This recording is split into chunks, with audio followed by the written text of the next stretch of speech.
Most athletes fade quietly into retirement. Eddie Hall doesn't know the meaning of quiet. He conquered Strongman, then forged himself into a fighter's frame. But now, he chose violence. October 2017. Eddie Hall stood at the pinnacle of strength sports, world's strongest man champion, deadlift world record holder, the impossible dream achieved. But for a man whose entire identity was built on chasing the unattainable, retirement felt like death. The medical warnings were clear. Continue competing at elite strongman level and risk cardiac arrest, stroke, or organ failure. His heart showed dangerous enlargement. His blood pressure remained dangerously elevated. His sleep apnea had worsened to life-threatening levels. But Eddie Hall wasn't built for peaceful retirement. The same obsessive fire that had driven him to lift 500 kilograms couldn't be extinguished simply because he'd conquered one sport. Within months of his strongman retirement, he was already plotting his next impossible challenge. Initially, boxing seemed like the logical next step. The Thor Bjornsson feud provided perfect motivation and a ready-made storyline. But as Eddie threw his first punches in a boxing gym, something unexpected happened. The limitation of using only his fists felt restrictive. Here was a man who had spent years moving his entire body as one unified machine. Boxing's hands-only rule seemed to waste the devastating power in his legs, his wrestling potential, his complete physical arsenal. The seed of an idea began forming. If he was going to fight, why not learn to fight with everything? The mental chess match fascinated him more than the physical demands. Reading an opponent's tells, adapting mid-fight to changing circumstances. The strategic depth of combat sports offered intellectual challenges that pure strength sports couldn't match. The boxing match against Thor in March 2022 was Eddie's introduction to combat sports. He'd dropped 70 pounds, transformed his training completely, and dedicated 2 years of his life to learning the sweet science. The fight itself was a legitimate sporting contest, not the circus many expected. Thor won by unanimous decision, but something crucial happened in that Dubai ring. Eddie discovered he loved fighting, not just training for fights, but the actual combat itself. The chess match of reading an opponent, the split-second decisions, the primal satisfaction of problem-solving with violence. After the final bell rang and the two giants embraced, Eddie made a private decision that would shock the combat sports world. This was just the beginning. Boxing had been his gateway drug. MMA would be his true addiction. Eddie's first MMA training session was a humbling experience that bordered on comedy. The man who could deadlift a small car found himself completely lost on the ground, tapping out to training partners half his size. His legendary grip strength meant nothing when he didn't know how to apply a submission hold. But humiliation had always been Eddie's greatest teacher. As he had once consumed strongman competitions frame by frame, he now studied MMA with equal ferocity. He watched hours of heavyweight fights, studying how larger athletes moved, how they used their size advantages, how they avoided their mobility disadvantages. The strategic complexity of MMA fascinated him beyond anything he'd experienced. Strongman had been about maximizing single-rep strength. Boxing had been about hands, footwork, and timing. But MMA was three-dimensional chess played with violence. Standing, clinch, ground, striking, wrestling, submissions, offense, defense, position, timing. Every aspect interacted with every other aspect. A good wrestler could neutralize superior striking. Excellent cardio could overcome technical deficits in later rounds. Mental toughness could triumph over physical advantages. The puzzle was infinitely complex, and Eddie Hall loved puzzles. Eddie assembled a world-class coaching team with the same methodical approach he'd used in Strongman. He needed experts in every discipline: boxing, kickboxing, wrestling, Brazilian jiu-jitsu, conditioning, nutrition, and fight psychology. Tom Aspinall, the UFC heavyweight contender, became a key training partner and mentor. Aspinall brought elite-level technical knowledge and understood the unique challenges of being a massive athlete in a sport that often favored smaller, more agile fighters. The technical learning curve was steep. At 36, Eddie was starting from scratch in sports that most professionals begin as children. His hands were too big for standard gloves. His shoulders were too wide for many submission escapes. His legs were so muscular that certain guard positions were impossible. But he also discovered unique advantages. His grip strength was still superhuman. His power was unlike anything his training partners had experienced. His pain tolerance, forged in years of extreme strongman training, was virtually unlimited. Most importantly, his mental approach to learning was systematic and obsessive. The physical transformation required for MMA was more extreme than his boxing preparation. Strongman Eddie had weighed 434 pounds at his peak. Boxing Eddie had cut to 365. MMA Eddie needed to be even more mobile, more athletic, more functional. The diet was a complete reversal of his strongman days. Instead of force-feeding 10,000 calories, he meticulously tracked a caloric deficit. Instead of maximizing size and strength, he optimized power-to-weight ratio and cardiovascular capacity. He revealed the specifics of his transformation diet, focusing on drinking at least 10 liters of water daily, while eating plenty of meat, eggs, and vegetables. The results were dramatic. He dropped 30 pounds in just 8 weeks leading up to his MMA debut. The psychological aspects of losing weight were as challenging as the physical ones. For years, Eddie's identity had been tied to being the biggest, strongest man in the room. Learning to value functionality over size required a complete mental adjustment. Eddie's weekly training schedule was carefully designed to retain strength while building MMA-specific skills. 2 weight sessions, 2 swimming sessions, and 5 boxing sessions. He'd essentially removed 2 weight sessions and added cardio and mobility work. The swimming sessions were particularly important. They provided low-impact cardiovascular training while protecting his joints. The water also offered resistance training that built functional strength without the joint stress of heavy weightlifting. His boxing sessions evolved to include Muay Thai, incorporating kicks, knees, elbows, and clinch work. The wrestling sessions were perhaps the most challenging, learning takedowns, takedown defense, and ground positioning from scratch at his age and size. Every day brought new challenges, flexibility sessions that left him sore in muscles he didn't know existed, cardio workouts that pushed his cardiovascular system to limits that strongman training had never required, technical drilling that demanded precision and repetition rather than maximum effort. June 7, 2024. Eddie Hall's MMA debut was unlike anything the sport had ever seen. Facing the Nafati brothers, a pair of viral influencers, in a 2 versus 1 format, the bout served as the inaugural main event of the World Fight League. The matchup was pure spectacle. Hall, at 6'2" and 366 pounds, battling 2 opponents who stood just 5'3". The Nafati twins, Jamil and Jamel, weighed just 148 and 143 pounds respectively. Their combined weight of 291 pounds, still 75 pounds less than Eddie alone. Critics called it a freak show. Eddie called it the perfect introduction to MMA's entertainment potential. The fight was brief but devastating. Eddie's size advantage was overwhelming, but it was the manner of victory that shocked everyone. After taking his time to get comfortable, Eddie grabbed one of the brothers and executed what fans described as a power bomb, hurling him to the ground upside down. While adjusting to pound the other brother to the floor with an overhead right, Eddie created a rare combination that resulted in a double knockout. The faceplant knockout was brutal and decisive. Both brothers were left unconscious on the canvas as Eddie celebrated his double TKO victory.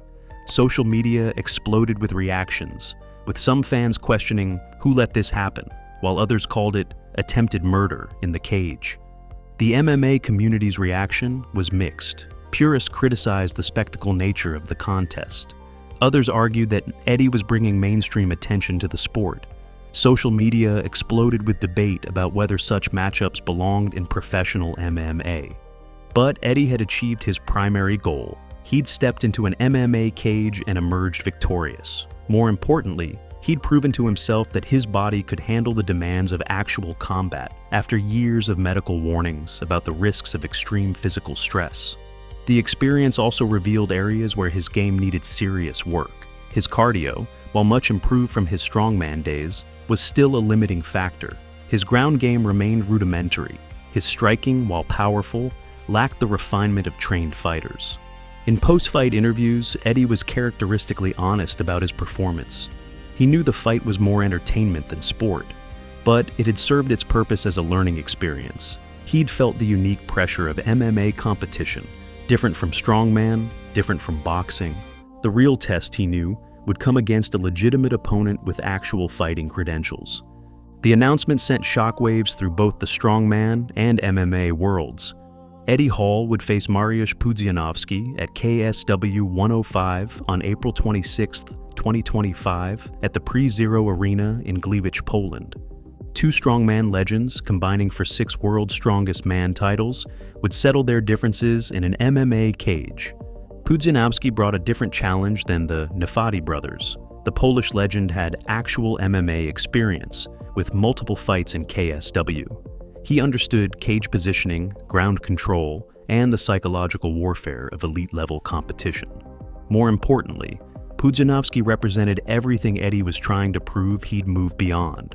Where Eddie had embraced complete physical transformation, Pudzianowski maintained more of his strongman mass. Where Eddie had dedicated years to learning proper MMA technique, Pudzianowski relied more on his natural attributes and limited technical training. This fight would answer a crucial question. Did Eddie's methodical approach to MMA work, or was raw strongman power enough to succeed in the cage? The training camp for Pudzianowski was Eddie's most intensive MMA preparation yet. He knew facing a fellow strongman would eliminate many of his size and strength advantages. The fight would come down to technique, conditioning, and mental preparation. His coaching team developed fight-specific strategies. Pudzianowski's previous MMA fights showed tendencies that could be exploited. His takedown defense had vulnerabilities. His cardio typically faded in later rounds. His striking, while powerful, followed predictable patterns. Eddie's preparation included extensive video study, sparring with training partners who mimicked Pudzianowski's style, and scenario drilling for specific fight situations. The mental preparation was as intense as the physical training. He made a drastic change to his physique for his official MMA debut, showcasing a staggering body transformation. The weight-cutting process was more extreme than anything he'd attempted for boxing. He bulked up to about 355 pounds following his dramatic transformation, training with UFC legend Tom Aspinall. Even at this weight, he was significantly lighter than his strongman peak, but still maintained the mass necessary to compete effectively against another former strongman. The final weeks of preparation included altitude training to improve his cardiovascular capacity, intensive drilling of fight-specific scenarios, and mental preparation for the unique pressure of facing a fellow strongman legend in an MMA context. April 26, 2025, Gliwice, Poland. The atmosphere was electric as two strongman legends stepped into the cage. The Polish crowd was heavily behind Pudzianowski, but Eddie had prepared for a hostile environment. The fight was over, almost before it began. Eddie, outweighing his rival by 67 pounds, needed just 30 seconds to dispatch the 5-time world's strongest man. A short right hand from Hall early in the fight seemed to put Pudzianowski in immediate trouble. The Polish powerlifter, desperate to recover, tried for a takedown to buy himself some time, but Eddie's preparation showed. He flung Pudzianowski violently to the canvas and immediately jumped in with a brutal series of ground-and-pound punches. The referee had no choice but to stop the fight after just 30 seconds of action. The victory was more than just a win. It was a statement. Eddie had defeated a legitimate opponent with actual MMA experience in that opponent's home country, using superior technique and preparation. The technical improvements since his 2-versus-1 debut were undeniable. His striking was more precise, his ground game more sophisticated, his overall fight IQ significantly higher. Some controversy arose when replays showed that some of Eddie's ground strikes had landed to the back of Pudzianowski's head, but officials ruled it was a heat-of-the-moment situation rather than intentional illegal strikes. Eddie later offered an apology for the illegal shots, showing his respect for the sport's rules even in victory. The victory established Eddie as more than a spectacle fighter. He'd defeated a legitimate opponent with actual MMA experience in that opponent's home country, using technique and strategy rather than just physical advantages. The months following the Pudzianowski victory saw Eddie's most rapid technical development. With 2 MMA contests under his belt, He could identify the specific areas where improvement was most needed. His ground game received the most attention. The sprawl and brawl style that had worked against limited opponents wouldn't survive against experienced wrestlers or Brazilian Jiu-Jitsu practitioners. He needed to be comfortable in all positions: top, bottom, standing, clinch. The size advantages that had seemed so crucial in his early training actually created unique challenges on the ground. His massive frame made certain positions uncomfortable and energy expensive. Learning to use leverage rather than strength became a constant theme in his technical development. Eddie's sparring partners began including active UFC fighters and high-level regional professionals. The jump in competition level was immediately apparent in his technique development. Training with elite athletes forced him to abandon bad habits and develop more sophisticated approaches to fighting. The transition from pure boxing to MMA striking required substantial technical adjustments. The stance needed to be wider to defend takedowns. Hand positioning had to account for kicks and takedown attempts. Footwork had to work in a cage rather than a boxing ring. Eddie's boxing background provided an excellent foundation, but MMA's multidimensional nature required constant adaptation. Kicks opened up new offensive possibilities, but also new defensive responsibilities. Takedown threats changed the timing and distance of all striking exchanges. Working with Muay Thai specialists, Eddie developed a more complete striking arsenal. His kicks, while not yet elite level, became legitimate weapons. His clinch work improved dramatically, incorporating knees, elbows, and takedown setups. The psychological adjustment was as significant as the technical one. In Strongman, Eddie had always been the strongest person in the room.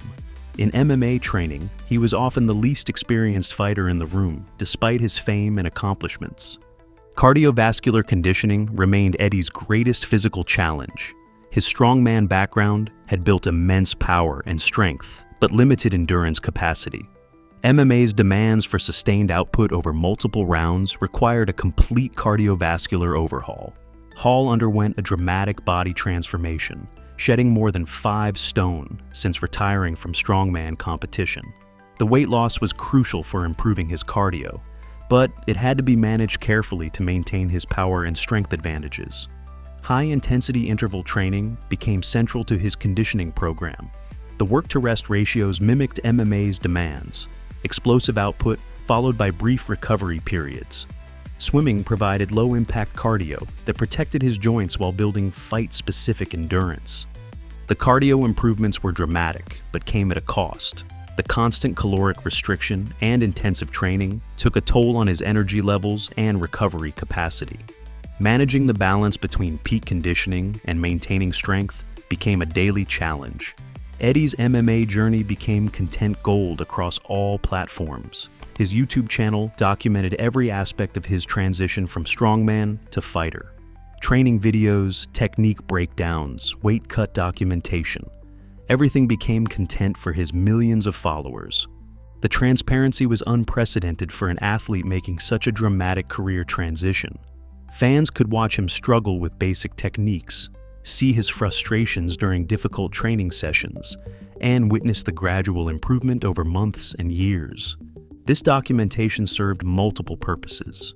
It monetized his transition, providing income during the expensive process of learning a new sport. It also built anticipation for his fights by showing the work being put in behind the scenes. Multiple streaming platforms showed interest in documenting Eddie's MMA journey. The story had all the elements of compelling sports entertainment: a legendary athlete attempting an impossible transition, overcoming physical limitations, learning new skills at an advanced age. The MMA community remained divided about Eddie's place in the sport. Critics argued that his fights were booked for spectacle rather than sporting merit. His opponents were chosen for entertainment value rather than legitimate competition. Supporters countered that Eddie was bringing mainstream attention and new fans to MMA. His crossover appeal introduced strength sports fans to MMA and vice versa. The financial benefits to promotions and other fighters on his cards were significant. Eddie's approach to the criticism was characteristic. He acknowledged the concerns while continuing to pursue his goals. He understood that proving his legitimacy as a fighter would require victories against increasingly credible opponents. The financial aspects of Eddie's MMA career were substantial. His celebrity status commanded significant fight purses, particularly for a fighter with limited professional experience. The pay-per-view and streaming numbers for his fights exceeded expectations. Eddie Hall wasn't particularly interested in fighting Tyron Woodley, despite media speculation about potential matchups. His criteria for opponents had become more sophisticated as his experience grew. He wanted fights that would test specific aspects of his developing game while remaining winnable. Fighting a former UFC welterweight champion like Woodley would be a massive step up in competition that might be premature for his skill level. The challenge was finding opponents who were credible enough to legitimize his progression, but not so experienced that the fights became one-sided learning experiences. The sweet spot required careful matchmaking and strategic planning. Eddie's long-term MMA goals remained ambitious but realistic. He understood that competing in the UFC at his age and experience level was unlikely, but regional promotions offered opportunities for meaningful fights against legitimate competition. His focus had shifted from seeking the easiest possible opponents to finding fights that would genuinely test his evolving skills. Each fight became a learning opportunity rather than just an entertainment spectacle. The physical toll of learning MMA at 36, with a body already damaged by years of extreme strongman training, was significant. His joints, worn down by decades of heavy lifting, struggled with the new movement patterns required for effective grappling and striking.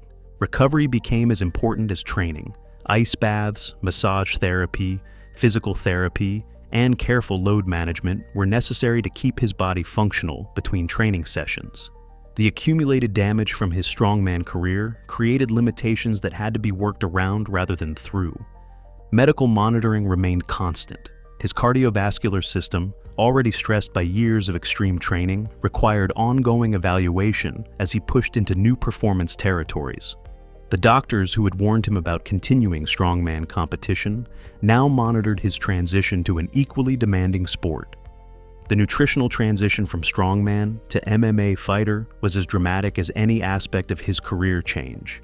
Years of force-feeding massive calories had to be replaced by precision nutrition that supported training while enabling weight management. Sleep quality became a crucial performance factor. MMA training's neurological demands required more recovery time than his strongman training had. Learning new motor patterns while managing physical stress required optimal rest protocols. In the end, Eddie Hall's MMA journey was no longer about proving he was the strongest man in the room. It was about proving he could reinvent himself, rebuild his body, and push beyond the limits even he thought were set in stone. The arenas were smaller, the crowds quieter, but for Eddie, the fight had never been more personal.